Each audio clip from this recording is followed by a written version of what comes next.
요즘 전국 곳곳에서 하루 10여 건씩 산불이 잇따르고 있는데요. 지난해 경남에서도 밀양, 합천 등 여러 지역에서 크고 작은 산불이나 피해를 입었는데 과연 산불에 대한 대응 체계는 잘 갖춰져 있을까요? 이선영 기자가 확인해봤습니다. 시뻘건 불길이 산맥을 따라 타오릅니다. 산불 진화대원 421명과 헬기 10대가 투입됐지만 불길을 잡는 데 5시간이 걸렸습니다. 다음 날 경북 예천에서도 불이 나 임야 37헥타르가 잿더미로 변했습니다. 이렇게 지난 한 달간 벌써 100건이 넘는 산불이 발생했습니다. 지난 3년간 2만 8천 헥타르의 산림이 불에 탔는데 이 중 62%가 입산객 등 사람이 원인이었습니다. 산불을 막는 데 감시와 예방이 중요한 이유입니다. 바람 불고 이런 날은 굉장히 위험하기 때문에 절대로 불을 피우시면 안 됩니다. 예. 그러나 더 큰 문제는 따로 있습니다.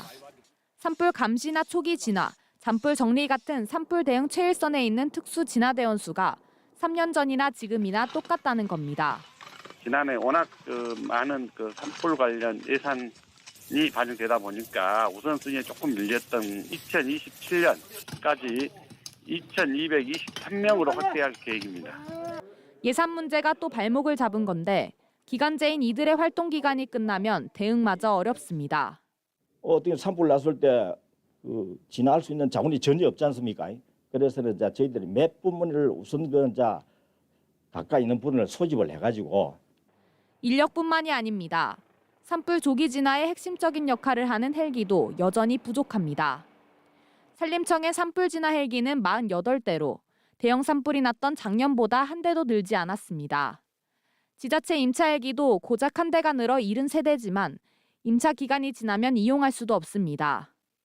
축구장 1000개 면적의 산림을 집어삼킨 지난해 밀양 산불은 헬기 임차 기간이 보름 정도 지난 지난 5월 말 시작돼 초기 대응 실패로 불이 커졌다는 지적이 잇따랐습니다. 울진과 경남 등 일부 지자체는 헬기 임차 기간을 6월까지로 늘렸지만 하루당 700만 원의 거금이 들어 기간을 크게 늘리긴 어려운 실정입니다. 비싼 임차 비용이 드는 헬기를 산불 위험이 적은 시기에 운영하는 것은 좀 비효율적이기 때문에. 그러나 임차 기간 외에 발생한 산불은 지난해 기준 139건이나 됩니다.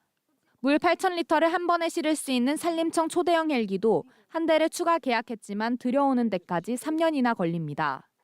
금방 들어오는 게 아니고 계약을 하고 제작을 해갖고 들어오거든요.